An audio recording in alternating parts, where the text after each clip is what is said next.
Hello, my name is Marty Windle, and this presentation will be a conversation with the P1 examiner. What it will try to provide you with is an indication or feedback that we got from meeting the examiner, Mr. Campbell, at the ACCA Examiners Conference 2011. Now, the first thing that David said to me was he recognised that there are 6 key themes in the P1 examination. They are governance, accountability, internal control, risk, professionalism, and corporate ethics. Now, the first thing I asked David, I said, David, can you give us a bit of feedback as to what was the weaknesses from the students in previous examinations? He identified a number of weaknesses. First of all, ethical frameworks. The students, they were able to memorise the ethical frameworks, such as Tucker, but what they didn't do was they were weak at application. They did not apply to the examination. So what he stressed was it's important not just to learn the framework, but also to be able to apply it to the exam. The second weakness the examiner talked about was in the case 4 type questions. When he set a question which said, identify the case 4, many students did not know how to answer this question. When the question says case 4, what you talk about is the positive aspects. Stress the benefits in the case. What are the benefits? Factors in favour of. And many students did not know how to do this. Also, students were weak at the verb usage, especially in relation to assess and criticise. Also, some candidates, they misread the phrase used in the examination. They misread the phrase. The examiner's wording is very important. One small change of wording can make a big difference. Example would be non-executive directors. The question asked about the contribution. What is the contribution of the non-executive directors? Got to link it to the case. How can they contribute to this business? Some students, they merely wrote about the role is this, the role is this, but they didn't talk about the contribution. Look for that key word in the question. That's what David talked about. Focus on what is the key word in the question. Professionalism is always a very popular topic for the exam. Students didn't do it well in previous examinations. Same goes for social responsibility. It was not done well in the examination. It's a very popular topic with this examiner. Make sure you're strong on professionalism and strong on social responsibility. Also, with every exam, what David stressed was professional marks. There's 4 professional marks in every exam. Many students, they lost all 4 professional marks. The reason being, format was wrong. They asked for a report format, they wrote a letter. They asked for a statement to be read out at the board, they wrote a report format. Learn all the different formats for your professional marks. It's very important for the exam. Also, one big thing about students, they have a mental block. When the question is in 2 parts, identify the role of the chairman and how it's useful in this organisation. Many students, they forget everything after the word and. So make a note in your exam paper. If it says and, write down a big 1 and a big 2 so you don't forget the second requirement in the examination.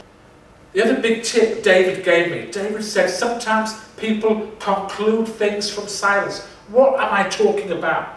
Well, if the question doesn't mention that they have a nomination committee, you cannot get marks for saying the company has no nomination committee. If it's not mentioned in the case, it's not relevant to the case. Focus only on what's in the case. Next thing the examiner focused on was the problem with students.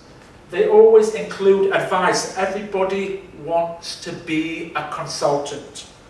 If the question doesn't ask you to advise or recommend, you will not get any marks for advising or recommending. So people always want to solve problems. Don't make recommendations, don't solve the problem unless you're asked to do so. Only stick to the requirement of the question and nothing more. David complained, a lot of people, they try to write recommendations when it's not required. This will not get you any marks in the exam. Verbs, please learn the difference between explain and assess. There's a difference between the two words. The two verbs are different.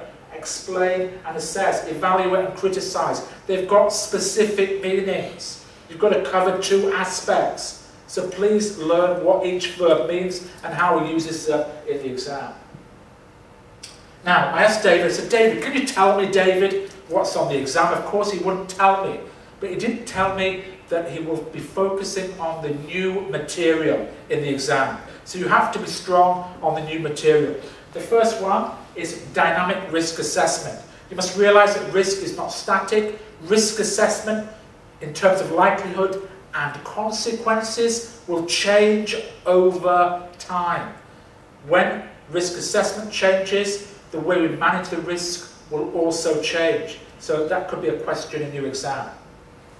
Also, risk appetite. He kind of let something slip when I was talking to him. He mentioned risk appetite. He said to me, students must know the factors that affect risk appetite, especially type of industry, the managers, resources, and the level of returns. High risk, high return. So therefore, if you want high return, you must have a higher risk appetite. A LARP principle is new for the P1 examination. It talks about the inverse relationship between whether the risk is acceptable and the nature of the risk. Normally, high risk is less acceptable. Low risk is more acceptable. However, there are some risks that have to be borne by organisations. Even if the risk is high, you still have to bear it in some businesses and some companies. This is where the ALARP principle comes into play. With the ALARP principle, the risk should be lowered and reduced to a point as to what is reasonably practicable.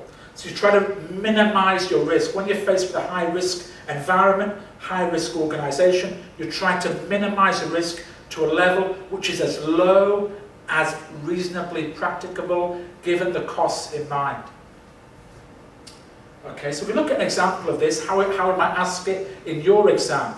If we talk about health and safety issues, employee health and safety, if you're faced with health and safety in the organisation, what companies normally do is they try to minimise the health and safety risk to as low as reasonably practicable. You've got to give examples how you would do that. Health and safety training, health and safety clothing. Objective and subjective risk assessment. Okay? So sometimes it's not possible to accurately estimate the likelihood and probability. The estimate of likelihood and probability cannot be done accurately. Look at David's article. He's written an article where he focuses on objective and subjective risk assessment.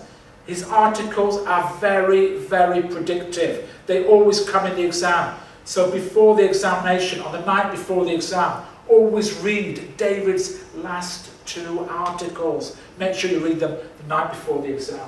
Also, the idea of correlated and related risk. He's also been an article on this area. I strongly recommend it. It's going to be a hot topic for the exam. The key message is always read the ACCA newsletter every month, especially articles written by him. For the latest updates of what's happening in P1, especially the day before the exam, don't forget to look at my website, accapass.com. If you click like on it, you'll get automatic feedback and updates as we put them in. Also, FTMS, revision. If you want to increase your chance of passing the exam, come to my revision course at FTMS. I guarantee you it will give you extra marks in the examination. Now, as we are now, FTMS is on Facebook, make sure you click like on FTMS Global Academy Facebook. It will give you access to lucky draws that we're holding where we're giving away free revision courses. But also, if you're a Singapore student, for this June 11 examination, if you're a Facebook friend, if you're one of our Facebook members, you will get 50% discount on any intensive revision express course. An absolute bargain. So please come to my revision course. It will add value to your examination. Thank you very much.